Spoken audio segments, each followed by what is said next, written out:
जय जय शङ्कर हर हर शङ्कर जय जय शङ्कर हर हर शङ्कर जय जय शङ्कर हर हर शङ्कर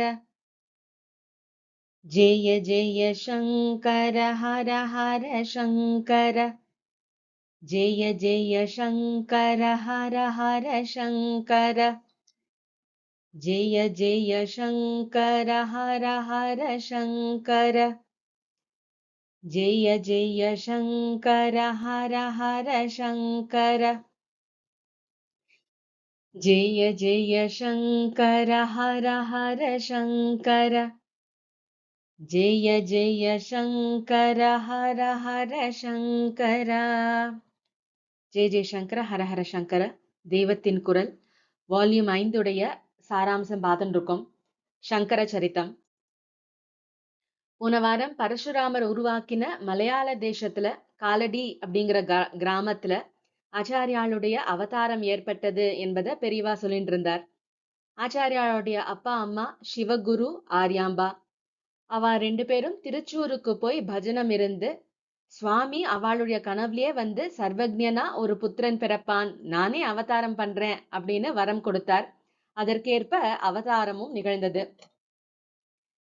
பெற்றவர்கள் ஊரில் இருந்தவர்கள் எல்லாருக்கும் ரொம்ப சந்தோஷமாச்சு. பிறந்தவுடன் செய்யற சம்ஸ்காரமான ஜாத கர்மா சிவகுரு பண்ணினார். 11வது நாள் புண்ணியாக வாச்சனம் பண்ணி சங்கரர் அப்படின்னு பிதா பேர் வச்சார். எதனால அந்த பேர் வச்சார்? ஈஸ்வரனுக்கு வேண்டிண்டு ஈஸ்வரனுடைய வரப்படிதானே பிள்ளை பிறந்திருந்தது. அப்போ சுவாமியுடைய பேர் அப்படின்னு வச்சாரா? ஆனா ஈஸ்வரனுக்கு பார்த்தா எத்தனையோ நாமாக்கள் இருக்கே. அதுல ஒன்னான சங்கர நாமாவை அவர் எப்படிதான் தேர்ந்தெடுத்தார்? சங்கரம் லோக சம்கரம் என்னும்படியாக லோகத்துக்கெல்லாம் நல்லதை செய்கிறவர் சங்கரர் அப்படிங்கிற காரணத்துக்காகவா அவர் அப்படி பேர் வச்சார்? இல்ல ஏதோ ஒரு உள்ளுணர்ச்சியில வச்சாரா? பெரியவா சொல்றார், அதெல்லாத்தையும் விட இன்ன மாசம் இன்ன பக்ஷம் இன்ன திதி அப்படின்னு சொல்லிட்டு சங்கேதமா காட்டுறதுக்கு பேர்ல இன்ன அக்ஷரங்கள் இருக்கணும் அப்படின்னு தேர்ந்தெடுத்து வச்சார் அப்படின்னு. பழைய நாள்ல பிரிண்டிங் பிரஸ் அப்படின்னு சொல்லிட்டு எதுவுமே இல்லை. அதனால எல்லாத்தையும் புத்திக்குள்ளேயே மனப்பாடம் பண்ணி ஏத்திண்டு ஒருத்தருமே ஒரு வாக்கிங் லைப்ரரிகளா இருந்தார்கள். அதனாலதான் நம்மளுடைய பழைய சாஸ்திரங்கள் எல்லாமே ஸ்லோகங்களாவே இருக்கிறது. கணக்கு சமாச்சாரங்கள் கூட ஸ்லோகமா அந்த காலத்துல வந்து பண்ணியிருந்தா. கட்டப்பயாதி சங்கியை அப்படின்னு ஒவ்வொரு எண்ணுக்கும் எழுத்துக்கள் மூலம் சங்கேதம் கொடுத்தா. அந்த அக்ஷரங்களை சேர்த்து ஒரு வார்த்தையை சொல்லிட்டா வெளியில பார்த்தா அது வார்த்தையா இருக்கும். உள்ளுக்குள்ள அது பல டிஜிட்களை, அதாவது பல ஸ்தானங்களை கொண்ட ஒரு நம்பரா இருக்கும்.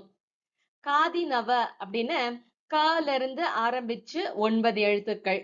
அடுத்தது தாதி நவ, த முதற்கொண்டு 9 எழுத்துக்கள். அடுத்து பாதி பஞ்ச, பா முதற்கொண்டு 5 எழுத்துக்கள். அப்புறம் யாதி அஷ்ட, யாதி அஷ்ட, யாவிலிருந்து 8 எழுத்துக்கள். இப்படி முறையே இவைகளுக்கு நம்பர்ஸ் கொடுத்து இன்னின்ன எழுத்துக்கள் இன்னின்ன நம்பரை குறிக்கும் அப்படின்னு வச்சிருந்தா. உதாரணத்துக்கு இப்போ ஜெய அப்படிங்கிற ஒரு வார்த்தையை எடுத்துட்டோம்னு வச்சுக்கோங்க. அப்போ ஜெய சப்தம் எப்பவுமே மங்களமானது. ஜெய அப்படிங்கிறதுல ஜ எங்க இருக்குன்னு பார்த்தோம்னா காதி நவல 8வதா இருக்கு. அப்போ அத 8 அப்படிங்கிற எண்ணை குறிக்கிறது. ய அப்படிங்கிறதுல யாத்யஷ்ட, அதுல பார்த்தோம்னா முதல் எழுத்து ய, அதாவது 1 அப்படிங்கிற எண்ணை குறிக்கிறது. அதனால ஜ ய அப்படிங்கிறது 8 1 அப்படின்னு வரும். இந்த சங்கையில இன்னொரு ரூல் இருக்கு. அதன்படி எண்களை தலைகீழா மாத்தி சொல்லணும். அங்கானாம் வாமதோ கதிஹி அப்படின்னு சொல்லிட்டு இப்போ 1 2 3 அப்படிங்கிற ஒரு வார்த்தை வந்ததுன்னா அதை அப்படியே திருப்பி போட்டுடணும். 3 2 1 அப்படின்னு, அதுதான் வந்து ஆன்சர். அப்படி 8 1 அப்படிங்கிறது அந்த அந்த ஜெயாவுக்கு எண்ணிக்கை என்னன்னா 18 அப்படின்னு ஆயிடும். ஜெய அப்படின்னா 18, ஜெயப்பிரதமான எண்ணிக்கை. இது எப்பவுமே ஆச்சாரியாலோட சம்பந்தப்பட்ட வார்த்தை. ஜெய ஜெயசங்கரன் சொல்றோம் இல்லையா? இதே மாதிரி மேளகர்த்தா ராகங்கள் கூட 72ல எந்த ராகம் எத்தனாவது அப்படின்னு கண்டுபிடிக்க வசதியா அந்த ராகங்களுடைய பெயர் ஆரம்பத்துல கட்டப்பயாதி சங்கைப்படி 2 எழுத்துக்கள் சேர்த்து வெங்கடமகி அப்படிங்கிறவர் பெரியவர் வரிசைப்படுத்தி கொடுத்திருக்கார்.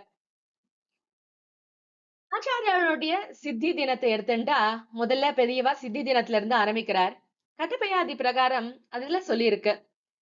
காஞ்சி மடத்துல சுவாமிகளா இருந்தவர்களுடைய சித்தி தினங்களை வரிசையா தெரிவிக்கிற மாதிரி புண்ணிய ஸ்லோக மஞ்சரின்னு புஸ்தகத்துல ஆச்சாரியாளுடைய சித்தி தினத்தை சொல்ற புண்ணிய ஸ்லோகம். முதல் பாதி ஆச்சாரிய மகிமைய சொல்றது, அதாவது அவர் ஈஸ்வர அம்சமா பிறந்தது, அப்புறம் அத்வைத்தத்தை தன்னுடைய பாஷ்யத்தால மதுரமாக்கி உபதேசிச்சு அஜ்ஞான இருட்டை போக்கி ஞான சூரியனா பிரகாசிச்சது, அப்புறம் க்ஷண்மத ஸ்தாபனம் பண்ணியது, இப்படி எல்லாம் சொல்லியிருக்கு. பின்பாதியில கடைசி வரியில பார்த்தோம்னா ரக்தாட்சி வருஷத்துல விஷ மாசமாகிய வைகாசியில சுக்லபக்ஷ ஏகாதசியில சித்தி அடைந்தார் அப்படின்னு பிளெயினாகவே அதுல வந்து சொல்லியிருக்கு. மூணாவது வரியில ஷரச்சராப்தே அப்படின்னு ஒரு வார்த்தை இருக்கு, அப்புறம் பலே அப்படிங்கிற வார்த்தை இருக்கு. இது ரெண்டும் தான் எண்களை குறிக்கிற வார்த்தைகள்.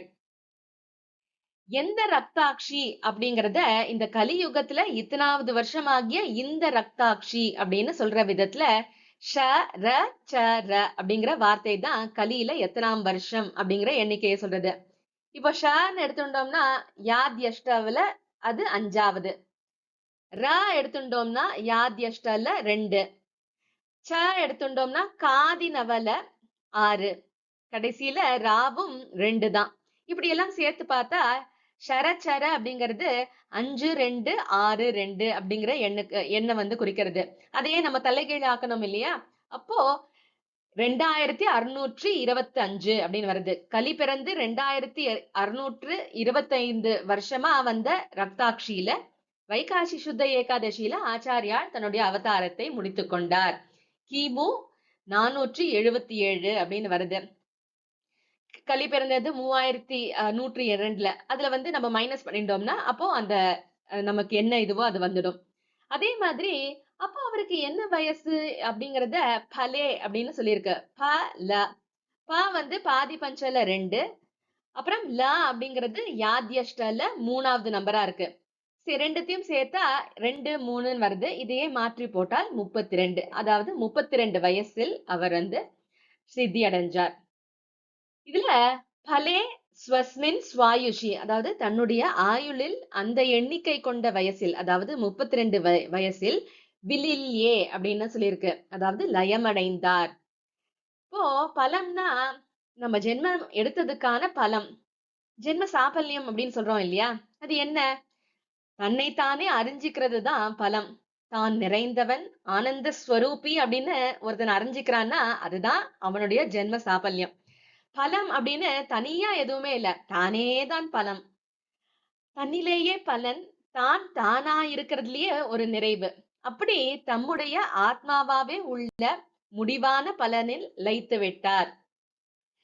யக்ஞம் தபஸ் பக்தி ஞானம் இன்னும் என்னெல்லாம் உண்டோ அத்தனைக்கும் பலமான தம்முடைய பரமேஸ்வர ஸ்வரூபத்திலேயே 32வது வயசில் லயம் அடைந்து விட்டார் அப்படிங்கிறது தான் இந்த ஸ்லோகத்துல வந்து சொல்லியிருக்கு.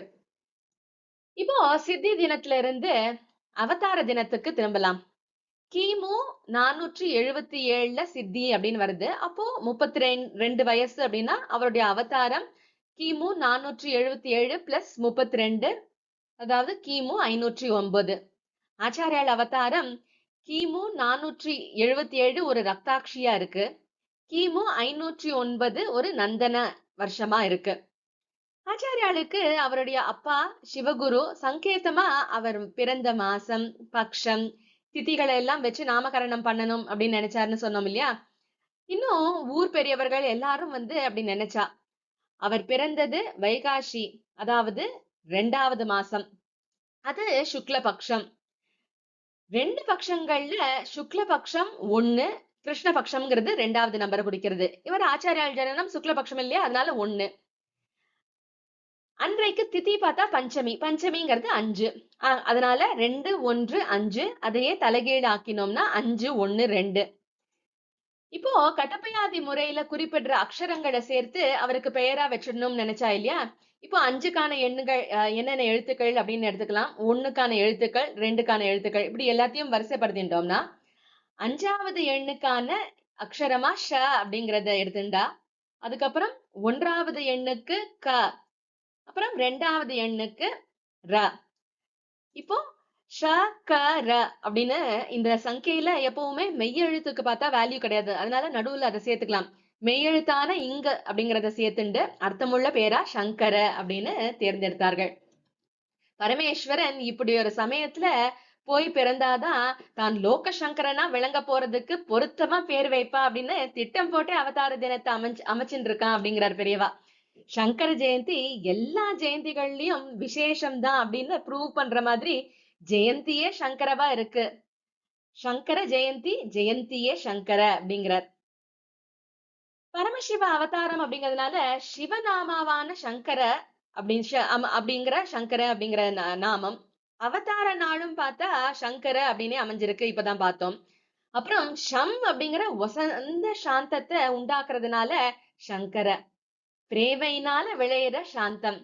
அவர் மறைஞ்சு போய் 2500 வருஷம் போறது. ஆனாலும் அவரை நினைக்கும் போதெல்லாம் பரமசாந்தியை தர்ற பரமபுருஷனா இருக்கார் அப்படின்னு பெரியவா சொல்றார். ஆச்சாரியல நினைச்சா க்ஷணமானாலும் சட்டுன்னு ஒரு சாந்தி வந்துடும்.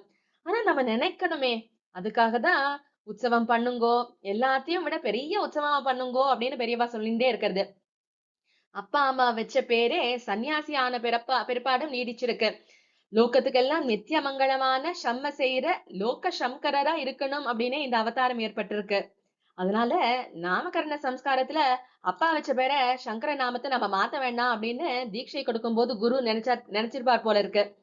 அவர் ஏற்படுத்திய மடங்கள்ல இருக்கிற சாமியார்களுக்கெல்லாம் கூட அந்த பேரே தொடர்ந்து வந்திருக்கு. அந்த நாமாவுக்கே அப்படி ஒரு மகிமை சங்கர நாமாவுக்கு. அவர் பேரை வச்சுட்டு இருக்கிற நமக்கு என்ன யோகியதை இருக்கு? அவருடைய பாதத்துல ஒரு தூசி இருக்க லாய்க்குண்டா?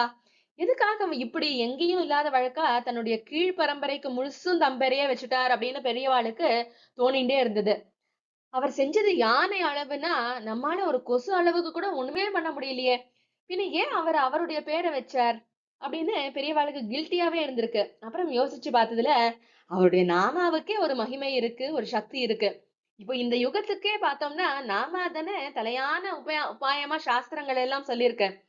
பரமாத்மா சிவன் விஷ்ணு அப்படிங்கிற ரூபம் எடுத்துட்டது மட்டும் இல்லாம அந்த நாமங்கள்லேயே நன்னா விழிப்போட பிரகாசிச்சுட்டு இருக்கான் அப்படின்னு பகவன் நாம போதேந்திரால் சொல்லியிருக்காரு இல்லையா? அப்படி அவருடைய அவதாரம் சரீரம் மறைஞ்சு போயிட்டாலும் அவர் சங்கர நாமத்துக்குள்ளேயே ஜீவசக்தியோட விழிப்பா இருந்துட்டு இருக்கார், ரட்சிப்பு தர்றார் அப்படின்னு தான். அப்புறம் ஒவ்வொரு தெய்வத்துக்கு ஒரு நாம மந்திரம் இருக்கிற மாதிரி ஆச்சாரியாளுக்கு ஜெய ஜெய சங்கர ஹர ஹர சங்கர அப்படிங்கிறது. தன்னுடைய கீழ் பரம்பரைக்கும் தம் பேரை கொடுத்தாவது அதன் மூலம் ஒரு சக்தி கொடுக்கலாம் அப்படின்னு தான் ஆச்சாரியால் இந்த மாதிரி வச்சிருப்பார் போல இருக்கு அப்படின்னு தோணிருக்கு. உப்புக்கு ஜப்பானிக்கு கூட யோகியதை கொஞ்சமாவது உண்டாக்கத்தான் அந்த நாமாவே அவர் கொடுத்திருப்பதே அப்படின்னு சமாதானம் பண்ணிட்டேன்னு அடக்கமே உருவா பெரியவா இங்க வந்து சொல்றார். ஆச்சாரியால் அவதரித்தது வசந்த காலம். மகாத்மாக்கள் வசந்த காலம் மாதிரி பிரதி பிரயோஜனமே எதிர்பார்க்காம லோகத்துக்கு ஹிதம் செய்கிறார்கள் அப்படின்னு சொன்னவர் அவர். வசந்த காலம் ஏதாவது இவாளுக்கு வந்து இந்த பலன் வந்து நம்ம கொடுப்பா, அதனால நம்ம வந்து அவளுக்கு கொடுக்கலாம் அப்படின்னு சொல்லிட்டுலாம் இல்ல. அது பாட்டுக்கு கொடுத்துட்டு இருக்கு இல்லையா? அப்படிதான் எல்லாருமே அவதார புருஷர்கள் எல்லாருமே அப்படிதான் ஞானிகள் எல்லாம். அவரும் அப்படிப்பட்டவர் தான். வைசாக மாசத்துக்கு பார்த்தோம்னா மாதவ மாசம் அப்படின்னு பேரு. மாதவி, வாசந்தி எல்லாமே மல்லிகையுடைய பெயர்கள். வெள்ளை வெளேர்னு சுத்த சத்வ ரூபமா அந்த மல்லிகை இருக்கு. வெயில் காலத்துல குளிர்ச்சி தருவதா அது புஷ்பிக்கிறது. ஆச்சாரியாள் சம்சார வெயில்ல குளிர்ச்சி தருகிற ஒரு பெரிய மல்லிகையா, சுத்த சத்வ அவதாரமா, ஞான மல்லிகையா வந்தவர். ஸ்ரீமடத்துல கூட ஸ்ரீமுகம் கொடுக்கும் போது முதல்ல ஆச்சாரியாளை பத்தி வர்ணிக்கிற ஒரு வாசகம் வரும். அதுல சரஸ்வதி தேவியுடைய தம்பில்லம் அப்படிங்கிற ஒரு கூந்தல் அலங்காரம், அதுல மல்லிகை சரங்களை வந்து அணிஞ்சிருக்கலாம். அந்த மல்லிகையில இருந்து பெருகிற அமிர்தமயமான தேனுடைய மாதுரியத்தையும் மிஞ்சுவதா இருக்கான் ஆச்சாரியாளுடைய வாக்கு. அப்படி மல்லிகை மாசத்துல பிறந்தவருடைய வாக் விசேஷம் அவ்வளவு அருமையா இருக்குன்னு அப்படிங்கிறார். அவருக்கு மூ மூலமான பரமசிவனுக்கும் அவருக்கும் மல்லிகை சம்பந்தம் அதிகம் உண்டு. வெள்ளை வெள்ளேர்னு மல்லிகை போல இருப்பவன் மல்லிகார்ஜுனன் அப்படின்னு பேர் வச்சுருக்கிற ஸ்ரீசைலம் அப்படிங்கிற கஷேத்திரத்துல பரமேஸ்வரன் பேர் அப்படி இருக்கு. அந்த ஸ்ரீசைலத்திற்கிட்ட ஆச்சாரியாளுக்கு ஒரு தனியான ஒரு அபிமானம் இருக்கு. ஒரே யோகமா ஞானமா அவர் செஞ்சிருக்கிற யோக தாராவளியில ஸ்ரீசைல மலையுச்சியில இருக்கிற குகைய குறிப்பிட்டு, அந்த இடத்துல எப்போ என் உடம்ப சுத்தி கொடிகள் எல்லாம் படர்ந்துண்டும் காதலியே பட்சிகள் கூடு கட்டிண்டும் இருக்கும்படி என்ன மறந்து சமாதியில அப்படியே நான் மூழ்கி எப்ப நான் உட்கார்ந்துட்டு இருக்க போறேன் அப்படின்னு கேக்குறார். ஸ்ரீசைலத்துல அந்த மல்லிகை கொடி அர்ஜுன மரத்தை, அதாவது மருத மரத்தை சுத்திண்டு படர்ந்திருக்கு. அதுதான் மல்லிகார்ஜுனம். ஒரு விதத்துல அர்ஜுன மரம் சிவம், அதை சுற்றி படர்ந்திருக்கிற மல்லிகை கொடி அம்பாள். இன்னொரு விதத்துல பார்த்தோம்னா மல்லிகை புஷ்பமே சிவம், அந்த புஷ்பத்தை மொச்சு மொச்சு அதனுடைய தேனை குடிச்சு அதுலயே மயங்கி லயிச்சு கிடக்கிற பிரமரம், அதாவது வண்டுதான் அம்பாள். அந்த ஸ்ரீசைலத்துல அம்பாளுக்கு பிரமராம்பா அப்படின்னே பேரு. மல்லிகார்ஜுனரை ஈஸ்வர மல்லிகையை மொய்த்து கொண்டிருக்கும் பிரமர அம்பா. சிவானந்த லகரியில ஆச்சாரியால் நடுமையமா இருக்கப்பட்ட 50வது 51வது ஸ்லோகத்துல ஸ்ரீசைலத்தை விசேஷமா குறிப்பிட்டு ஸ்துதி பண்ணிருக்கார். சந்தியா ரம்ப விஜృంభిதம் அப்படிங்கிற ஸ்லோகத்துல சிவனுக்கும் மல்லிகைக்கும் ஷேடை பண்ணிருக்கார். அதாவது 2 அர்த்தம் வச்சு பண்ணிருக்கார். ஒண்ணு மல்லிகையை குறிக்கும், இன்னொன்னு ஈஸ்வரனை குறிக்கிற மாதிரி அர்த்தம் வரும். சிவா அப்படிங்கிற அம்பாளால ஆலிங்கனம் செய்யப்பட்டு விளங்குற ஸ்ரீசைல மல்லிகார்ஜுனரை நான் வணங்குகிறேன் அப்படின்னு அந்த ஸ்லோகத்துல முடிக்கிறார். சேவே ஸ்ரீகிரி மல்லிகார்ஜுன மகாலிங்கம் சிவாலிங்கிதம். ஆச்சாரியாளுடைய சித்தி தின ஸ்லோகத்தை வச்சு ஆச்சாரியால் அவதாரம் கிமு 509 அப்படின்னு பார்த்தோம். அவதார தினத்தையே நேரா சொல்ற மாதிரி இன்னொரு ஸ்லோகம் இருக்கு பிராச்சீன சங்கர விஜயத்துல. திஷ்யே பிரயாத்தி அனல சேவதி பாண நேத்ரே அப்படின்னு ஆரம்பிக்கிற ஸ்லோகம். கடைசி பாதத்துல இன்ன தினத்துல பிறந்த குழந்தைக்கு சிவகுரு சங்கரன்னு பேர் வைத்தார் அப்படின்னு சொல்லியிருக்கு. 3வது பாதத்துல அதிதி தேவதையோடைய நட்சத்திரமான புனர்வசு அப்படிங்கிற லக்னத்துல பிறந்தத சொல்லியிருக்கு. 2வது பாதத்துல நந்தன வருஷத்துல தினமணியான சூரியன் உதங்முகம் அப்படிங்கிற வடக்கா உத்தராயணத்துல உள்ள போது அவதாரம் அப்படின்னு தெளிவுபடுத்தி இருக்கு. முதல் பாதத்துல கலியுகத்துல முன்னேறிண்டு போகும்போது அப்படின்னு ஆரம்பிச்சு அனல சேவதி பாண நேத்ர, இதுதான் எத்தனாம் வருஷம் அப்படின்னு சொல்ற குறிக்கிற நமக்கு சங்கியை. கட்டப்பையாதி மாதிரியே இன்னொரு சங்கேத கணக்கு உண்டு. அதுல பார்த்தோம்னா இப்போ ஒவ்வொரு வார்த்தைக்குமே அது என்ன குறிக்கிறது, எந்த எண்ணெய் குறிக்கிறது அப்படின்னே சொல்லிட்டு போகும். இப்போ அனல அப்படின்னா அக்னின்னு அர்த்தம். 3 விதமான அக்னிகளை பிராமணன் உபாசிக்கணும் அப்படின்னு இருக்கு. முத்தி அப்படின்னு கூட சொல்றது வழக்கம் தமிழ்ல. அப்போ அக்னினா 3, சேவதி அப்படின்னா நிதி, நவநிதிகள் இருக்கு அப்படிங்கிறதுனால சேவதி 4, சேவதிங்கிறது 9. பானம் அப்படின்னா 5, பஞ்சபானம் அப்படின்னு கண்கள் பார்த்தா ரெட்டை தானே, அதனால நேத்ர அப்படிங்கிறது 2. அதனால அனல சேவதி பாண நேத்ர அப்படிங்கிறது 3, 9, 5, 2, அதாவது 2593 நம்ம தலைகீழா போட்டு பார்த்தோம்னா. அப்போ கலியில 2593ஆம் வருஷம். கலி பிறந்தது கிமு 3102. அதன் -2593 அப்படின்னு போட்டோம்னா அப்போ அதுதான் ஆச்சாரியருடைய அவதார தினம், அதாவது கிமு 509.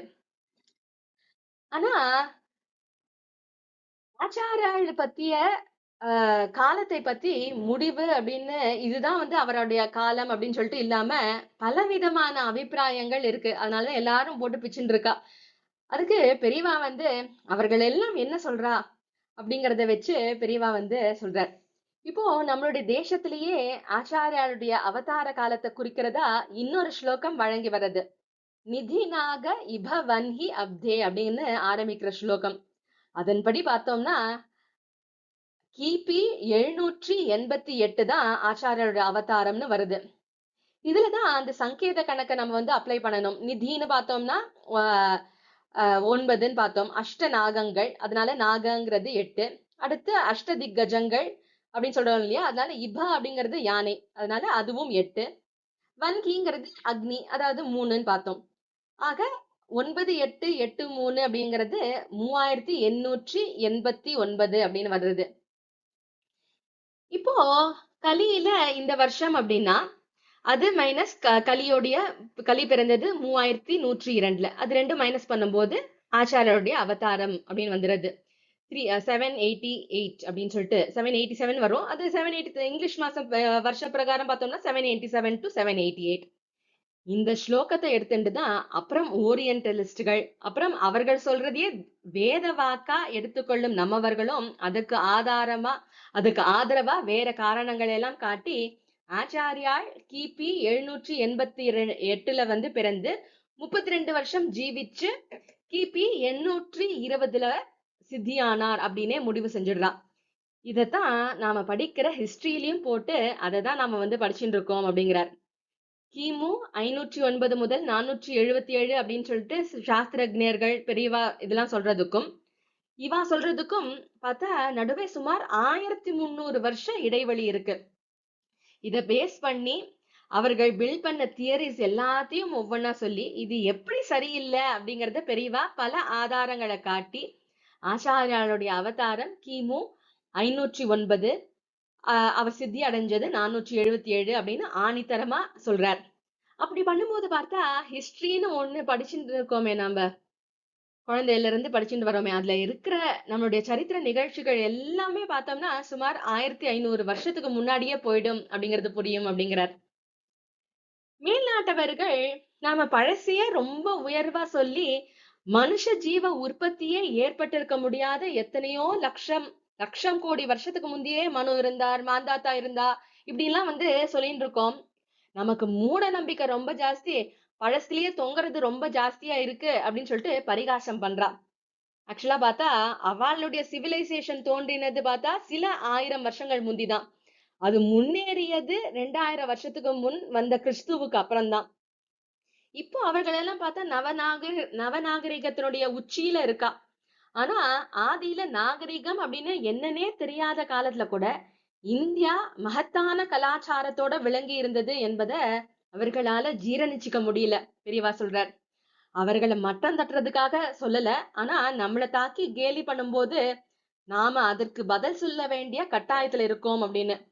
அவர்கள் கிட்ட இருந்து கத்துக்க வேண்டிய விஷயங்கள் நிறைய நல்ல அம்சங்கள் எல்லாம் இருக்கு. ரிசர்ச்ல நமக்கு நிறைய புதையல்கள் எல்லாம் கொடுத்திருக்கா. ஆனாலும் இப்படி தாக்கும் போது நம்ம பதில் சொல்லி ஆகணும். அவர்கள் எல்லாம் இங்க வந்து பார்த்தபோது இந்து சமுதாயத்துல நிறைய குறைகள் இருக்கு அப்படின்னு நினைச்சா. என்னன்னா சமத்துவம் அவ கிட்ட இருக்கு இல்லையா அப்படின்னு நம்ம கிட்ட இல்ல அப்படின்னு சொல்லிட்டு அவளுடைய நினைப்பு. அதே மாதிரி சாஸ்திரம்னு ரொம்ப பின்தங்கி இருக்கோம் அப்படிங்கிறது அடுத்தது. அப்புறம் நாங்கெல்லாம் வந்து உங்களுக்கு அறிவுச்சுடர் கொளுத்துறோம் அப்படின்னு சொல்லிட்டு அப்படிதான் வந்து அவ ஆரம்பிச்சா. நவீன சயின்ஸ் கிருகிருன்னு அபிவிருத்தி அடைஞ்ச காலத்துல நாம துருக்கருடைய ஆட்சியில இருந்து கொஞ்சம் கூட முன்னேற முடியாம பழைய சயின்ஸ்கள் எல்லாமே மறந்து போன நிலைமையில இருந்தோம். அவளுடைய சயின்ஸ் நமக்கு அப்படியே பிரமிப்ப தந்ததுனால நாமளும் அவர்கள் காலில் விழுந்து அவர்கள் சொல்றதெல்லாம் ஏத்துக்க ஆரம்பிச்சோம். கூடவே அவர்கள் இங்க வந்து ஆட்சி பிடிக்க மெயின் ரீசனே பார்த்தோம்னா ஒரு உரைக்குள்ள கத்திய மறைச்சு வைக்கிற மாதிரி நம்மளை முன்னேற்றுகிறோம், சமத்துவமாக்குகிறோம் அப்படிங்கிற பேர்ல ரகசியமா நம்மளுடைய சமுதாயம் முழுசையும் அவர்களுடைய மதத்திற்கு திருப்பி விடணும் அப்படிங்கிறது தான் உள்நோக்கமா இருந்தது. அவர்களுடைய கடித போக்குவரத்து எல்லாம் பார்த்தாலே அவளாம் என்ன பிளான் பண்ணினா அப்படிங்கறது பார்த்தா நமக்கு அப்படியே தூக்கி வாரம் போடும். முதல்ல அவர்கள் என்ன பண்ணினான்னா இந்துக்களுக்கு இந்து மதத்துல கௌரவம் எல்லாம் போகணும் அப்படிங்கிறதுக்காக எல்லா முயற்சிகளும் பண்ண ஆரம்பிச்சா. எத்தனையோ தகுடு தந்திரம் இப்படின்னு சொல்லிட்டு அப்படி பண்ணினாதான் நம்ம இப்படி ஒரு மகத்தான சமுதாயத்தை வந்து பிடிக்க முடியும் அப்படின்னு சொல்லிட்டு என்ன பண்ணினா முதல்ல ஆரியன் திராவிடன் ரேஸ் தியரிய கதை கட்டி ஒரு தாய் வயிற்று குழந்தைகளா இருந்தவர்களை பேதம் பண்ணியது ஒரு முதலாவது. ரெண்டாவது புத்தருக்கு நம்ம கிட்ட இருக்கிற அபிமானத்தை நல்லா தெரிஞ்சு வச்சுட்டு கூடவே தசாவதாரத்துல எல்லாம் சேர்த்து வச்சிருக்கோமே, அதனால இதெல்லாம் தெரிஞ்சு வச்சுட்டு இந்து மத அபிமானத்தை குலைக்கிறதுக்காக தெரியாத கிறிஸ்துவ காமிக்கிறத விட தெரிஞ்ச புத்தரை முதல்ல காமிக்கலாம். எப்படி இருந்தாலும் அவ அந்த மதத்துக்கு போயிட போறது இல்ல அப்படின்னு சொல்லிட்டு தைரியமா அப்படி ஆரம்பிச்சா, பிளான் போட்டா. அடுத்தது பாரத கலாச்சாரத்துல முக்கியமா இருப்பவரே அவர்தான். அவர்தான் சரித்திர ஆதாரம். ராமன், கிருஷ்ணன் எல்லாம் வெறும் கதாபாத்திரங்கள். அதே மாதிரி இந்து மதத்துல அத்வைத்தம், மாய கொள்கை இப்படிலாம் சொல்றாளே, இதெல்லாம் பௌத்தத்துல இருந்து வந்ததுதான். அதே மாதிரி சயன கோலத்துல இருக்கிற விஷ்ணு அது புத்தரோட மகா பரிநிர்வாண சில்பத்துல இருந்து வந்ததுதான் அப்படின்னு எதை எடுத்தாலும் அங்க இருந்தே நம்ம காட்டுவோம்னு, கூடவே வைதிக கர்மாக்களை, வர்ண தர்மங்களை எல்லாம் அவர் எதிர்த்தாரு இல்லையா, அதையெல்லாம் காமிச்சு காமிச்சு நம்மளுடைய ஹிந்து மத உணர்ச்சியை நலிவு பண்ணலாம் அப்படிங்கிற எண்ணத்தோட அவர்கள் எழுதினதுதான் இந்தியன் ஹிஸ்டரி. அனாதி அப்படின்னு கொண்டாடுற வேதமே புத்தருக்கு 1500 வருஷத்துக்கு முன்னாடிதாப்பா வந்தது. அதுக்கும் சில நூற்றாண்டுகள் முன்னாடி ஹரப்பா நாகரிகம் அப்படின்னு ஒண்ணு இருந்தது. அது திராவிட நாகரிகமா இருக்கலாம். இப்படி எல்லாம் எழுதி வச்சா. இப்படி எல்லாம் எழுதி மக்கள் மனச நல்லா சலவை பண்ற எல்லா ஏற்பாடும் பண்ணினான். அதுதான் குழந்தை பருவத்துல இருந்து சரித்திர பாடமா நாம படிச்சு மனசுல நல்லா ஏறி போன ஊறி போன விஷயமா இருக்கு. அதனாலதான் சாஸ்திர அறிஞர்கள் சொல்றதெல்லாம் வெறும் மூட நம்பிக்கை அப்படிங்கிற எண்ணம் ஜனங்களிடையே வளர ஆரம்பிச்சது. எதை ஆதாரமா வச்சுட்டு அவ இப்படி எல்லாம் முடிவு கட்டினா அப்படிங்கறத யோசிச்சு பார்க்காம நாமளும் அதையே ஏத்துன்னு இருக்கோம் அப்படின்னு சொல்லிட்டு பெரியவா இதுல சொல்றார். சரி, பூர்வ யுக சமாச்சாரத்துல விட்டுடுவோம். அதுல பாயிண்ட் இல்ல அப்படிங்கிறதுக்காக இல்ல. ஆச்சாரியனுடைய அவதாரம் கலி பிறந்து 2500 வருஷத்துலன்னு சொல்றோம் இல்லையா, இப்போ அதுல இருந்து வருவோம். அந்த சமாச்சாரங்களை மட்டும் எடுத்துண்டா கலியுகத்துல வந்த ராஜவம்சங்களை பத்தின முழு விவரமும், அவளுடைய பெயர்கள், எத்தனை வருஷங்கள் ஆட்சி நடத்தினார்கள், இந்த விவரங்கள் எல்லாம் புராணங்கள்ல கொடுத்திருக்கு. சிவரகசியம் அப்படிங்கிற இதிகாசத்துல, அப்புறம் பவிஷ்யோத்தர புராணத்துல ஆச்சாரியாளுடைய அவதாரம் கலியில 2000 வருஷத்துக்கு அப்புறம் ஏற்படும் அப்படின்னு போட்டிருக்கு. நம்ம ஏற்கனவே பார்த்தோம் இது. அதன்படி பார்த்தாலும் ஆச்சாரியாள் காலம் கிமு 509 முதல் 477.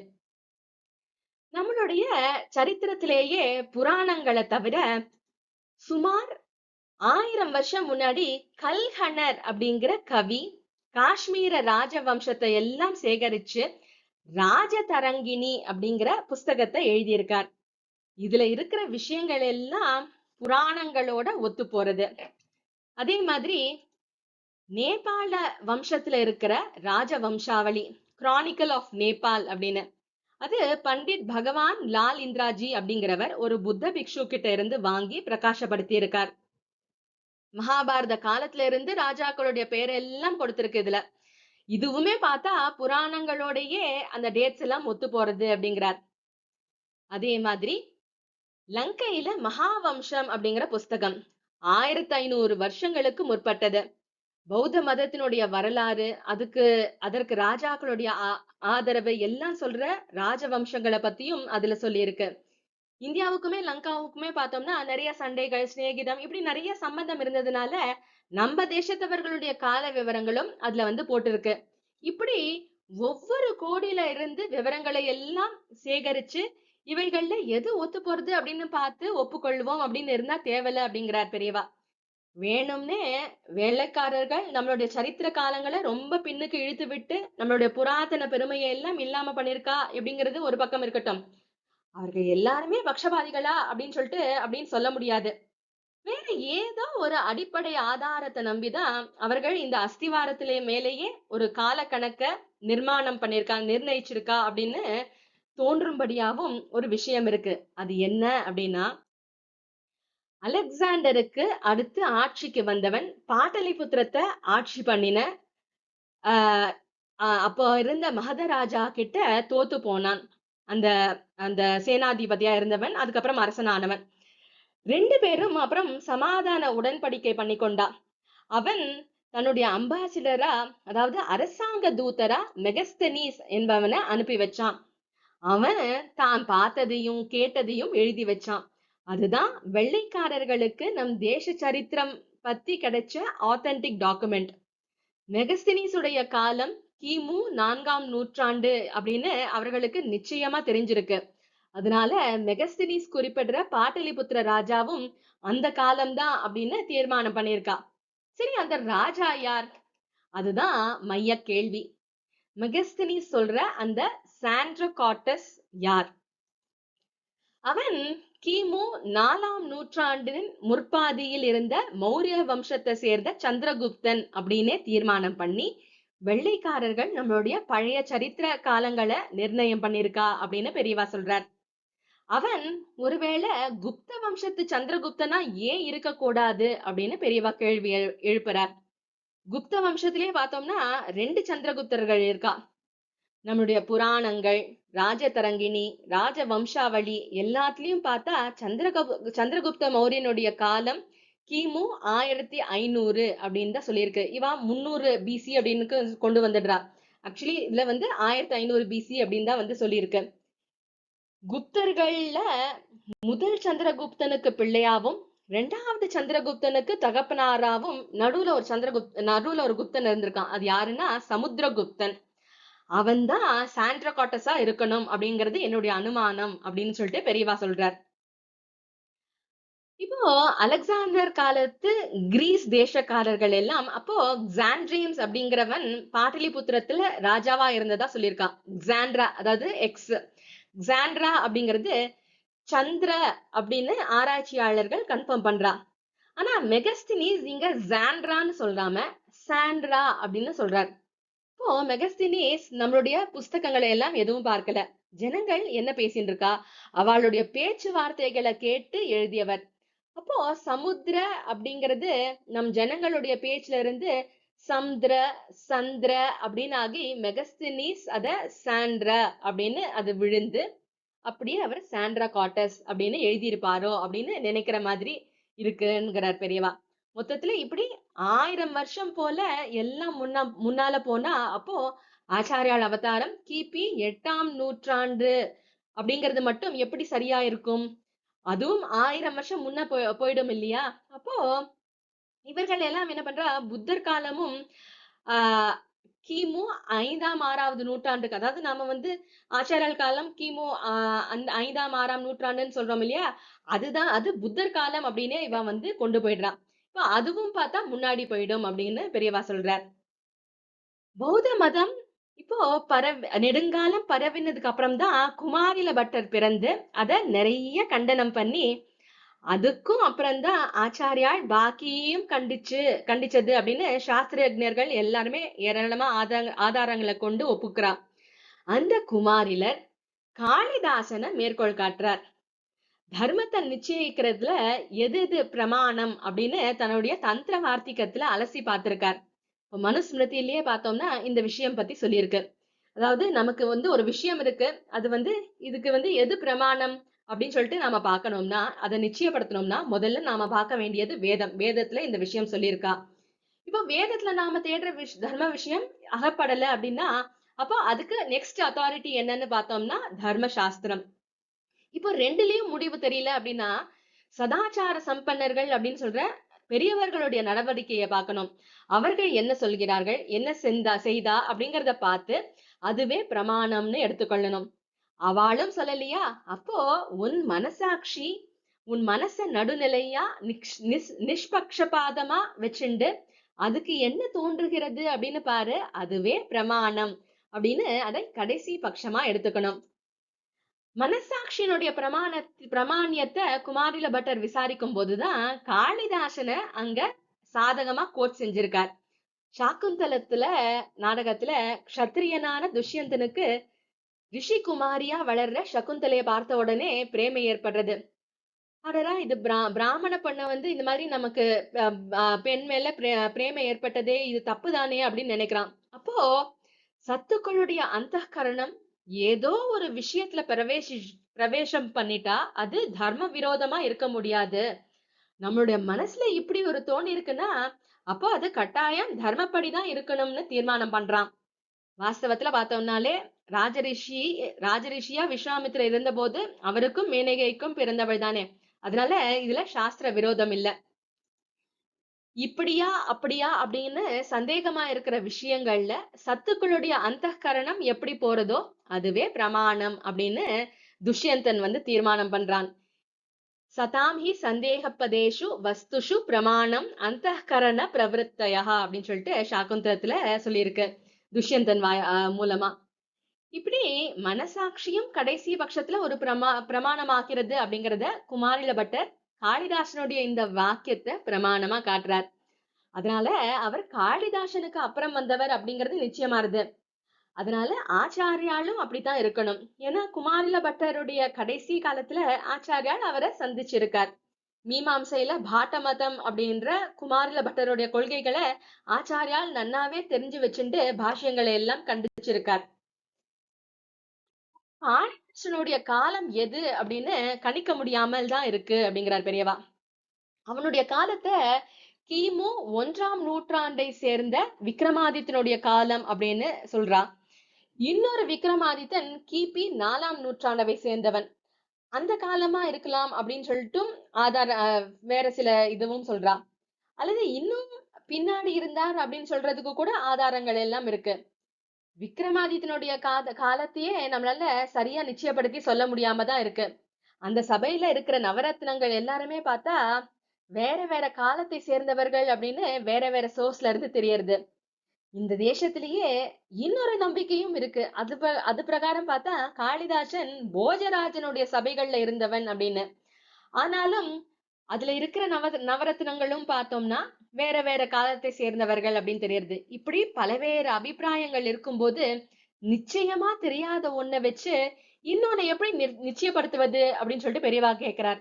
அப்படிதான் காளிதாசனுடைய காலத்தை வச்சு குமாரில பட்டர் ஆச்சாரியனுடைய காலத்தை கணிக்க பார்ப்பது. கோலாப்பூர் அப்பா சாஸ்திரி அப்படிங்கிறவர் கிமு 6ஆம் நூற்றாண்டின் ஆரம்பத்துல காளிதாசர், மத்தியில குமாரில பட்டர், முடிகிற சமயத்துல சங்கரர் அப்படின்னு அநேக புஸ்தகங்களை எல்லாம் பார்த்து முடிவு பண்ணியிருக்கார். நம்மளுடைய புராணம், சமய இலக்கியம், அது மட்டும் இல்லாம ஜைன புஸ்தகங்கள் எல்லாத்தையும் கூட பார்த்து இது எல்லாத்தையும் வச்சு தீர்மானம் பண்ணியிருக்கார். ஆக அந்த அபிப்பிராயத்தை தான் நாம வந்து ஏற்றுக்கொள்ள வேண்டியவர்களா இருக்கோம் அப்படின்னு சொல்லிட்டு பெரியவா இதுல சொல்றார். அதே மாதிரி ஆச்சாரியால் திங்நாகருடைய வைபாசிகம், அதாவது பௌத்த கொள்கைகள், அவளுடைய திங்நாகருடைய வைபாசிகம், அசங்கருடைய சௌத்ராந்திகம், நாகார்ஜுனருடைய சூன்யவாதம், இது எல்லாத்தையும் ஆச்சாரியால் கண்டனம் பண்ணியிருக்கார். இப்போ இவர்களுடைய காலம் என்னன்னு பார்த்தோம்னா எல்லாருமே ஏடியில வந்துடுறான். அதாவது கிபி 2ல இருந்து 6ஆம் நூற்றாண்டுக்குள் வந்த பௌத்த சித்தாந்திகள் வாழலாம். சோ இப்படி இருக்கும்போது ஆச்சாரியால் இவர்களுடைய சித்தாந்தத்தை வந்து கண்டிச்சிருக்காரு அப்படின்னா ஆச்சாரியால் அவருக்கு அப்புறம் தானே வந்திருக்கணும் அப்படிங்கிறது அவளுடைய வாதம். ஆச்சாரியால் கண்டிச்சது என்னவோ உண்மைதான். ஆனா இவர்கள் பேரை அவர் குறிப்பிடவே இல்லை. நம்ம தேசத்திலேயே பார்த்தா எத்தனையோ சித்தாந்தங்கள் சரி, இப்போ அவை யார் யார் பேர்ல பிரசித்தம் அடைஞ்சிருக்கோ அவர்களாலேயே தோற்றுவிக்கப்படல. அவளுக்கும் முந்தி எத்தனையோ காலமா அந்த சித்தாந்தங்கள் இருந்திருக்கு. அத்வைத்தமும் பார்த்தா ஆச்சாரியாலும் பார்த்தா இப்படித்தானே. அனாதி காலமா இருந்து வந்த அத்வைத்தத்தை தானே ஆச்சாரியால் ஒரு கட்டுக்கோப்பான சாஸ்திரமா நமக்கு கொடுத்திருக்கார். அவரே வந்து அதை தோற்றுவிக்கலையே. அப்படித்தான் இதுவும் அப்படிங்கிறார். அதே மாதிரி புத்தருடைய பரிநிர்வாணத்துக்கு அப்புறம் முதலாவது பௌத்த மாநாட்டிலேயே நிறைய அபிப்பிராய பேதங்கள் எல்லாம் இருந்து 2 பிரிவா பிரிஞ்சு அவளா மோதிண்டா அப்படின்னு இருக்கு. அது அப்படியே வளர்ந்து வளர்ந்து மகாயானம், ஹீனயானம் அப்படிங்கிற 2 பிரிவுகளா பிரிந்தது.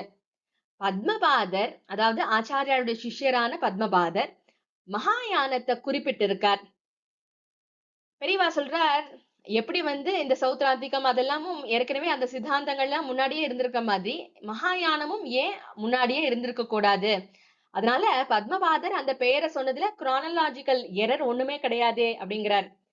மெகஸ்தினிஸுடைய சமாச்சாரத்தை நம்ம நினைவு வச்சுட்டோம்னா எல்லாமே பின்னாடி அந்த பக்கம் தள்ளி போயிடும் அப்படின்னு சொல்லிட்டு இருக்கும்போது அப்போ இந்த கேள்விகள் எல்லாம் அடிபட்டு போயிடும் அப்படிங்கிறார். புராண கால கணக்குப்படி மௌரிய வம்சம் கிமு 1500ல ஆரம்பிக்கிறது. அதுக்கு சுமார் 300 வருஷம் முன்னாடி பிம்பிசாரன் இருந்ததா மத்ஸ்ய புராணத்துல இருந்து நமக்கு தெரியறது. அதாவது அவன் பிம்பிசாரன் கிமு 1800ல இருந்து 1700க்குள் இருந்தவன். புத்தரும் அவருடைய காலம்தான். அதனால அவரும் அப்போது இருந்தவர்.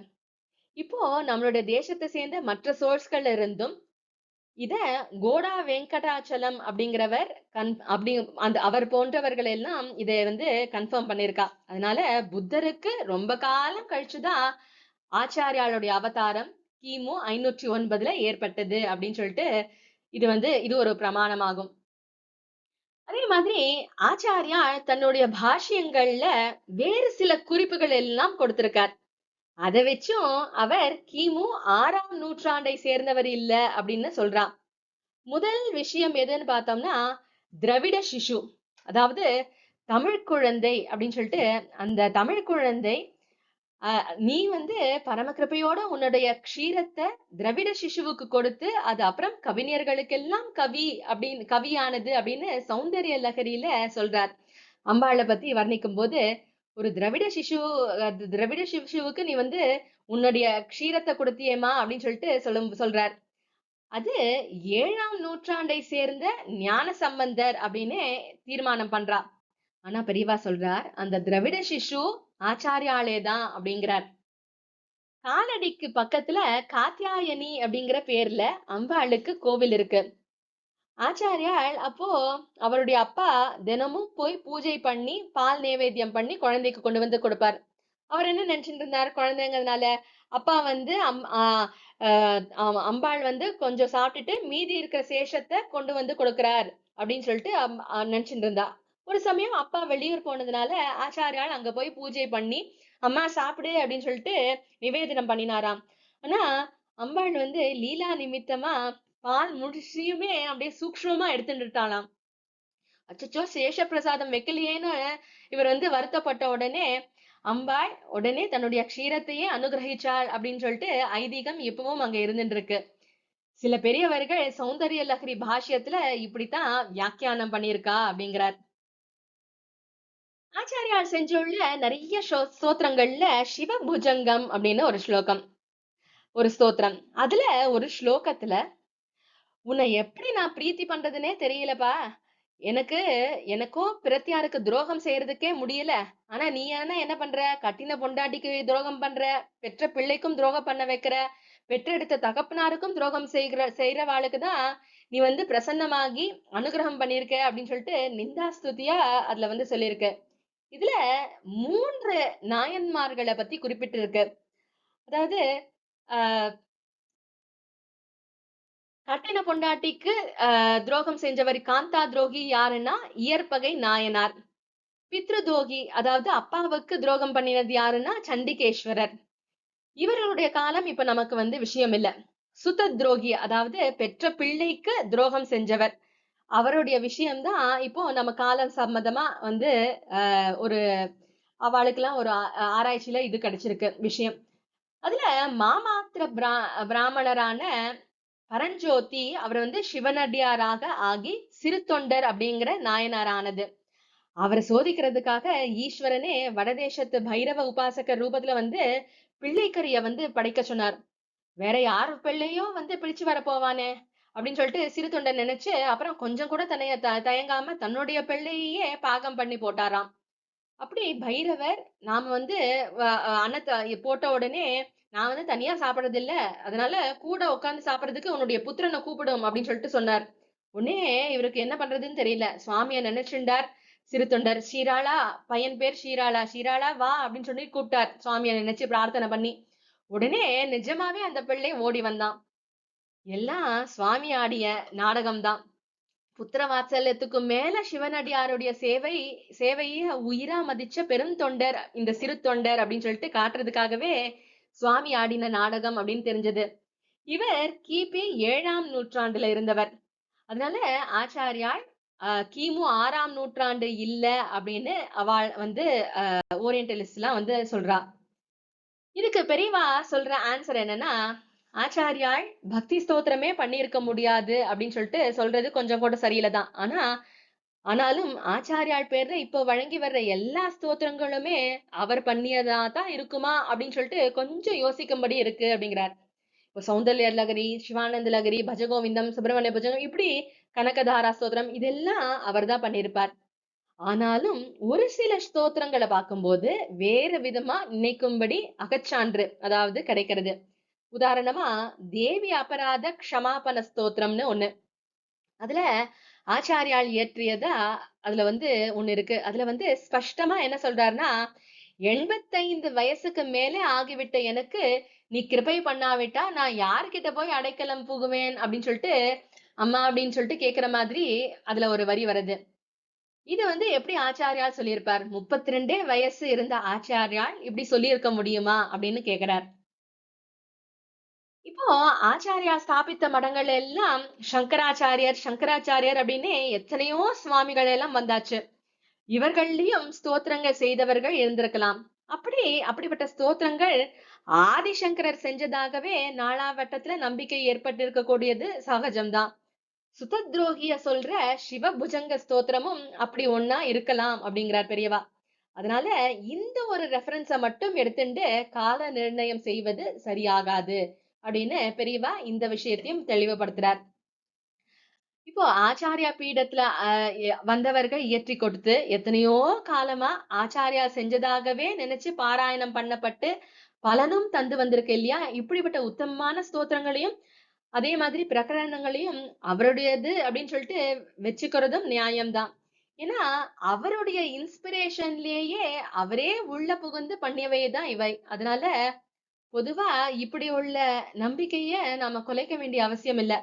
ரொம்பவும் ஆராய்ச்சி அப்படின்னு இறங்கினா பக்தி போயிடுறதுலதான் முடியும். நாம கதை கேட்கறது அந்த அனுகிரகம், அந்த அனுகிரகத்துக்காக தான். அதுக்கு நாம பாத்திரராகணும் அப்படிங்கிறதுக்காக தான். அந்த முக்கிய லட்சியத்தை நாம வந்து மறந்து போக கூடாது. அதுக்காக யார் வேணா என்ன வேணா சொல்லி நிலைநாட்டி விடக்கூடாதுதான் இல்லையா? அதுக்காக நாம செய்ய வேண்டியதையும் கொஞ்சம் கவனிச்சுதான் ஆகணும். ஒண்ணு, நம்மளுடைய அபிப்பிராயத்துக்கு மாறான ஒன்றுக்கு பிரமாணம் இருக்கு அப்படின்னா அத திறந்த மனசோட நாம வந்து அங்கீகரிக்கணும். 2வது, மாற்று அபிப்பிராயர்கள் கிட்ட கோபமே படாம ரொம்ப சாந்தமா வந்து இது இது இப்படி இப்படிப்பா அப்படிங்கிற மாதிரி சொல்லணும் அப்படிங்கிறார். 3வது, அனுக்கிரகம் தான் நமக்கு முக்கியம் அப்படிங்கிற நினைப்பு மறக்க கூடாது. ஆராய்ச்சியை விட அனுகிரகம் தான் நம்மளுடைய லட்சியமா இருக்கணும் அப்படிங்கிறார். வெள்ளைக்காரர்கள் கால நிர்ணயம் பண்ணிருப்பதுக்கு சொல்ற அடுத்த பாயிண்ட் என்னன்னா, சூத்திர பாஷ்யத்துல ஆச்சாரியால் பூர்ணவர்மன் அப்படிங்கிற ஒரு ராஜாவனுடைய பெயரை சொல்லி அவனுக்கு முன்னாடி ஒரு வந்தியா புத்திரன் அதாவது மலடி மகன் ஆண்டான் அப்படின்னு சொல்றது எவ்வளவு அசம்பாவிதம் அப்படின்னு சொல்றதை வச்சுண்டு 2 பூர்ணவர்மகளை வந்து இந்த ஆராய்ச்சிக்காரர்கள் கண்டுபிடிச்சிருக்கா. ஒருத்தன் வந்து ஃபார் ஈஸ்ட் அப்படின்னு சொல்லப்படுற ஜாவால கிபி 4ஆம் நூற்றாண்டுல இருக்கிற ஒரு பூர்ணவர்மன் ஆட்சி செஞ்சிருக்கான். ஆனா இந்த பூர்ணவர்மன் ஆஹ் அவன் வந்து அவரை வந்து இவரை வந்து உதாரணம் காட்டி இருக்கிறது கொஞ்சம் டவுட்ஃபுல் தான். ஏன்னா அவர் வந்து ஏதோ ஒரு நாட்டுல இருக்கிறதுனால அவர் இல்ல அப்படின்னு சொல்லிட்டு தீர்மானம் பண்ணி இன்னொரு பூர்ணவர்மனை வந்து கண்டுபிடிச்சிருக்கா. அது யாருன்னா மகதத்துல கிபி 7ஆம் நூற்றாண்டினுடைய முற்பகுதியில ஆட்சி நடத்திய ஒரு பூர்ணவர்மன். அவனைதான் குறிப்பிடுறார் அப்படின்னு இந்த ஆராய்ச்சியாளர்கள் எல்லாம் முடிவு பண்ணிருக்கான். ஆனா நிஜமாவே இருந்த ராஜாவை தான் அவர் சொல்லி இருக்கணும் அப்படின்னு நம்ம அடிச்சு சொல்ல முடியுமா? முடியாது. இப்போ ஏதாவது பொது பெயர்களை வந்து ராமன் சோமன் அப்படின்லாம் வந்து சொல்றோம் இல்லையா? அப்படி பொது பெயர்களா இருக்கலாம். நிறைய விஷயத்துல பார்த்தா பொது பெயர்கள் அப்படின்னு சொல்லிட்டு ஆராய்ச்சியாளர்கள் எல்லாம் விட்டுருக்கான். ஆனா இந்த பூர்ணவர்மனை மட்டும் எடுத்து பிடிச்சுட்டு வச்சுட்டு இந்த காலத்துக்கு வந்து அவ வந்து ஜோடிச்சு சொல்றா அப்படிங்கிறார். இப்போ பூர்ணவர்மன் அப்படிங்கிற பேர்ல பொதுவா ஒரு ராஜாவை குறிப்பிட்டு அந்த யாரோ ஒரு ராஜாவுக்கு முன்னாடி என்னைக்குமே இருக்க முடியாத அசத்தான அதாவது சத்தியமில்லாத அப்படின்னு அர்த்தம். அசத்தான ஒரு மலடி மகன் இருந்தான் அப்படின்னா பொருந்துமா அப்படின்னு தான் கொஸ்டின் கேக்குறாரு. அதனால இவனுக்கு சத்தை குறிக்கிற மாதிரி பேர் வச்சா ரொம்ப பொருத்தமா இருக்கும் இல்லையா? அதனால இப்போ அசத் அப்படிங்கிறது சூன்யம், சத்துனா அதுக்கு நேர் எதிர். அதாவது சூன்யத்துக்கு நேர் எதிர் என்ன? பூர்ணம் தானே. அதனால பூர்ணவர்மன் அப்படின்னு போட்டிருப்பார் அப்படிங்கிறார் பெரியவா. இப்போ ரிசர்ச் பண்றவர்கள் மகதத்தை சேர்ந்த கிபி 7ஆம் நூற்றாண்டை சேர்ந்தவன் சொன்ன உடனே ஆராய்ச்சியாளர்கள் எல்லாம் சொன்னா சரியாதான்ப்பா இருக்கும் அப்படின்னு சொல்லிட்டு கேக்குறவாளும் யோசனையே பண்ணாம ஆமாம் சாமி போடுற மாதிரி தான் இருக்கு அப்படிங்கிறார். பூர்ணவர்மன் அப்படிங்கிற மகத ராஜா தீவிரமான பௌத்தன் அப்படின்னு ஹுவாங் சாங் சொல்றதுல இருந்து தெரியறது. புத்த கயையில போதி விருட்சத்தை மறுபடி துளிர்க்க பண்ணியவன் அப்படின்னு அதுல அவன் வந்து சொல்லியிருக்கான். வேதாந்தத்தை நிலைநாட்டின ஆச்சாரியால் ஒரு பௌத்த ராஜாவை சூத்திர பாஷ்யத்துல குறிப்பிட வேண்டிய அவசியம் இருக்கா? அவனோ கிபி 650 ஒட்டிய சிற்றரசனா இருந்தவன். ஆச்சாரியால காலம் அப்படின்னு சொல்லிட்டு இவா சொல்றது வந்து கிபி 800 ஒட்டி, அதாவது 150 வருஷம் இருக்கு. அப்புறம் ஆச்சாரியால் எல்லாருக்கும் சொல்லும் போது எப்பவோ இருந்த ஒரு சிற்றரசனா இருந்த ராஜாவை குறிப்பிட்டு சொல்ல வேண்டிய அவசியம் என்ன? அவனை நினைவு வச்சுட்டு அப்படி வந்து எதுக்கு எப்படி சொல்ல முடியும் அப்படின்னு சொல்லிட்டு பெரியவா கேட்கிறார். எதுக்காக குறிப்பிடணும் அப்படின்னு. இவ புராணங்களை எல்லாம் சேர்த்து பார்க்கறதுல நமக்கு தெரிகிற ராஜவம்சங்களின்படி கிமு 1500 இருந்து கிமு 1200 வரைக்கும் சுமாரா மௌரியர்கள் ஆண்டிருக்கா. அதுக்கப்புறம் 900 வருஷம் வரைக்கும் சுங்கர்கள் ஆண்டிருக்கா. அப்புறம் சுமார் 100 வருஷம் காண்வர்களும், அதுக்கப்புறம் கிமு 8ஆம் நூற்றாண்டு ஆரம்பத்துல இருந்து ஒரு 500 வருஷங்கள் ஆந்திரர்கள் அப்படின்னு சொல்லப்படுற சாத்தவாகனர்கள் ஆண்டிருக்கா. ஆச்சாரியால் காலமும் கிமு 6ஆம் 5ஆம் நூற்றாண்டுனா அப்போ அந்த ஆந்திர வம்சத்தினுடைய ஆட்சியே நடந்திருக்கணும். குரு ரத்னமாலால இருந்து இப்படி கன்ஃபார்ம் ஆறுது அப்படிங்கிறார். ஆச்சாரியால் குமாரில பட்டரை பார்க்கறதுக்காக பிரயாகை புறப்பட்டு போற இடத்துல ஹாலராஜனால் ஆதரிக்கப்பட்டவராக இருந்த போதிலும் அவர் காசியை விட்டு புறப்பட்டார் அப்படின்னு அதுல வந்து குறிப்பிட்டு சொல்லியிருக்கு. கேஜி நடேஷ சாஸ்திரி அப்படிங்கிறவர் ஜிக்ஞாசா சஞ்சிகையில கலியுக ஆரம்பத்துல இருந்து மகதத்தை ஆண்டவர்கள்ல ஹாலன் 74வது ராஜா அப்படின்னு அவருடைய ஆராய்ச்சியில இருந்து தெரியறது. அந்த 74 வந்து சுமாரா போட்டு கணக்கு பண்ணி பார்த்தா ஆச்சாரியாளுடைய காலமான கலிவர்ஷம் 2600 வாக்குல அவன் இருந்திருக்கிறதா நமக்கு வந்து தெரியறது. அப்போ அது பொருத்தமா இருக்கு அப்படிங்கிறார். இன்னொரு டிஸ்கவரி இருக்கு. என்னன்னா வாயு புராணத்துல ததஹ சம்வத்சரம் பூர்ணோ ஹாலோ ராஜா பவிஷ்யதி அப்படின்னு வருது. அதாவது அப்புறம் பூர்ணன் என்கிற ஹாலன் ராஜா ஆவான் அப்படின்னு அர்த்தம். அதாவது இந்த ஹாலனுக்கே பூர்ணன் அப்படிங்கிற ஒரு பேர் இருக்கிறதா தெரியறது. சத்திரியர்கள் தங்களுடைய பேரோட வர்மன் அப்படின்னு சேர்த்துப்பா இல்லையா? அப்படி பூர்ணன் அப்படிங்கிற பேரோட வர்மன் சேர்த்தா பூர்ணவர்மன். ஆக ஆச்சாரியால் குறிப்பிட்ட பூர்ணவர்மன் ஆந்திர ராஜனான ஹாலன் தான். எங்க கணக்குப்படி இவனும் கிமு 500, ஆச்சாரியாலும் அதே பீரியட் அப்படின்னு ஒண்ணுக்கு ரொம்ப கச்சிதமா ஒத்து போறது அப்படின்னு பெரியவா இதுக்கும் முற்றுப்புள்ளி வச்சிடுறார். அவளுடைய ஆர்குமெண்ட்ல இன்னும் 2 பாக்கி இருக்கு. அதுல பார்த்தோம்னா கம்போடிய கல்வெட்டுல ஒரு பகவத் சங்கரருடைய கால்ல அறிஞர் உலகம் முழுசும் ஒரு தாமரைய வண்டுகள் மொய்க்கிற மாதிரி தங்களுடைய சிரசுகளை எல்லாம் தாழ்த்தி இருக்கிறதா சொல்லி இருக்கு. அது நம்மளுடைய ஆதிசங்கர பகவத் பாதாள தவிர வேற யாரா இருக்க முடியும் அப்படின்னு அதுல வந்து சொல்றது. கல்வெட்டுல இருந்து அந்த காலம் கிபி 8ஆம் நூற்றாண்டு முடிவு பாகம் அப்படின்னு தெரியறது. அப்போ அதுக்கும் ஆச்சாரியோட காலத்துக்கும் ஒத்து போறதே அப்படின்னா, அடுத்து நம்ம ஊர்லயே அதே மாதிரி இன்னொரு ஸ்லோகம் வழங்கப்படுதுன்னு பார்த்தோம் இல்லையா? அந்த சங்கேத கணக்கு ஸ்லோகம் கலியில 3889வது வருஷமான கிபி 788 அப்படின்னு சொல்ற நிதி நாகேப வன்ஹப்தே ஸ்லோகம். இந்த ரெண்டும் பார்த்தா ஒருத்தரையே குறிக்கிறது. ஆச்சாரியாளுடைய ஆச்சாரிய பீட்டங்கள்ல ஆதி பகவத் பாதாளுக்கு அப்புறமும் பார்த்தா நிறைய மகா பெரியவர்களா லோக பிரசித்தியோட சில சுவாமிகள் எல்லாம் வந்திருக்கா. அதுல பார்த்தோம்னா சரித்திர ஆதாரத்தோட வித்யாரண்ய சுவாமிகள் இருக்கார். 14ஆம் நூற்றாண்டை சேர்ந்தவர். அவர்தான் விஜயநகர சாம்ராஜ்யம் ஏற்படுவதற்கே காரணமா இருந்தவர். இதே மாதிரி அபினவ சங்கரர் அப்படின்னு பிரசித்தி பெற்ற ஒருவர் இருந்திருக்கார். அபினவ அப்படின்னா மறு அவதாரம் அப்படின்னு அர்த்தம். ஆதி ஆச்சாரியாலே இவராக மறுபடி வந்திருக்காரோ அப்படின்னு சொல்லிட்டு அவரை உலகம் கொண்டாடி இருக்காம். ஆச்சாரியாளுக்கு 1300 வருஷத்துக்கு அப்புறம் அபினவ சங்கரர் தோன்றி ஆச்சாரியாளை போலவே தேசம் பூராவும் சஞ்சாரம் பண்ணி அந்த மற்ற மதங்களை எல்லாம் நிராகரணம் செஞ்சு சர்வஜ பீட்டமும் ஏறி இருக்கிறதா அவருடைய சரித்திரங்கள்ல இருந்து தெரிஞ்சிருக்கு. அவர் அந்நிய தேசங்களுக்கும் போய் தர்ம உத்தாரணம் செஞ்சார் அப்படின்னு சொல்லியிருக்கு. இவரையும் ஆதிசங்கர பகவத் பாதரையும் ஒன்னாவே நினைச்சுதான் சில சங்கர விஜய புஸ்தகங்கள்லயே பார்த்தோம்னா மாறுபாடான விஷயங்கள் எல்லாம் சொல்லியிருக்கு அப்படிங்கிறார். ஆதி ஆச்சாரியருடைய அவதார காலத்தை சொல்றதா நினைக்கப்படுற நிதிநாக ஸ்லோகமும் வாஸ்தவத்துல இந்த அபினவ சங்கரருடைய அவதாரத்தை சொல்றதுதான் அப்படின்னு பண்டிதர்கள் எல்லாம் அபிப்பிராயப்படுறா. சுஷமா வியாக்கியானத்திலையும் இதேதான் சொல்லியிருக்கு. இத அடிப்படையா கொண்டே ஓரியன்டலிஸ்ட்களும் தங்களுடைய தியரிய பில் பண்ணிருக்கா. பக்கபலமா இன்னொரு பாயிண்ட் இருக்கு. என்னன்னா, இந்த நிதிநாக ஸ்லோகத்துல அபினவ சங்கர சரித்திர ஸ்லோகம் ரெண்டுத்திலயும் பார்த்தோம்னா இந்த அபினவ சங்கரருடைய வருஷம் விபவ வருஷம் அப்படின்னு சொல்லியிருக்கு. வைசாக மாசம்னு சொல்லியிருக்கு.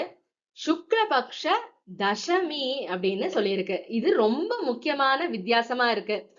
ஆச்சாரியோட ஜனனம் நந்தன வருஷம் அப்படின்னு நமக்கு எல்லா இதுல இருந்தும் நமக்கு தெரியறது. இங்கேயோ விபவ வருஷம் அப்படின்னு இருக்கு. அப்புறம் நான் சொல்ற இந்த 509 நந்தன வருஷமாகவும் அவ சொல்ற 788 விபவ வருஷமா இருக்கு. அப்புறம் இன்னொரு முக்கியமான விஷயம், தெய்வ புருஷர்கள் இந்த ஜெயந்தி எல்லாம் கொண்டாடும் போது வருஷத்தை விட நமக்கு மாசம் பக்ஷம் திதி இது ரொம்பவே முக்கியம். இப்ப ராமர்னா சைத்திர மாசம் சுக்லபக்ஷ நவமி, கிருஷ்ணர்னா ஸ்ராவண மாசம் கிருஷ்ணபக்ஷ அஷ்டமி, இப்படி போகும் இல்லையா? அப்படி ஆச்சாரியால் விஷயமாவும் தேசம் பூராவிலும் அவருடைய ஜெயந்தி சுக்ல வைசாக மாசத்துல சுக்லபக்ஷ பஞ்சமியில கொண்டாடப்படுது.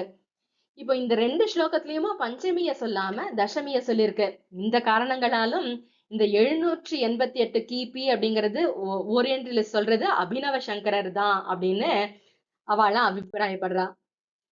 ஆச்சாரியால் காலம் கிபி 788 டு 820 இல்ல, இதுவும் கிமு 509 இல்ல, கிமு 44 முதல் 12 அப்படின்னு ஒரு அபிப்பிராயம் இருக்கு கன்னட தேசத்துல.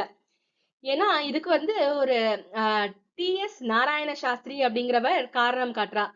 இவெல்லாம் இந்த ஜைன பௌத்தர்கள் யுதிஷ்டிர சகம் அப்படின்னு ஒன்ன பின்பற்றுறா. அதாவது கலியுகம் ஆரம்பிச்சு 468 வருஷத்துக்கு அப்புறம் ஆரம்பிக்கிறது கலியுகம். அப்போ இந்த ஜைன மதங்கள்லாம் அப்படிதான் யுதிஷ்டிர சகத்தை தான் ஸ்டார்டிங் டேட்டா வச்சுக்கிறா. அப்ப கன்னட தேசத்திலயும் ஜைன மதம் வேர் பிடிச்சதுனாலதான் அவளும் அதே மாதிரி அங்கிருந்து ஆரம்பிச்சிருக்கா. அதனாலதான் இந்த 400-500 டிஃபரன்ஸ் அப்படிங்கிறார். நம்மளுடைய மதத்தினுடைய ஆரம்ப காலத்துல 7-8 சுவாமிகள் 80, 90, 100 வருஷங்களுக்கு பீட்டத்துல இருந்திருக்கா, குரு பீட்டத்துல. இவாளுடைய காலத்தை எல்லாம் 60 நம்ம வெட்டி விட்டுட்டோம்னா அப்போ கரெக்டா அந்த கிமு 1ஆம் நூற்றாண்டு அப்படின்னு சொல்லிட்டு வந்துடுமே அப்படின்னு சொல்லிட்டு சில பேர் அபிப்பிராயப்படுறா. அதுக்கு பெரியவா பதில் சொல்றார், ரொம்பவும் பாலியத்திலே சின்ன வயசுலயே பட்டத்துக்கு ரொம்ப யோக நியமங்களோட வாழ்ந்தவாளுடைய புருஷாயுஸ் 120 வருஷம் கூட ஜீவித்திருந்தார் கூட ஆச்சரியப்படுறதுக்கு இல்ல. அப்படி இருக்கும்போது எப்படி இதை வெட்ட முடியும் அப்படிங்கிறார்.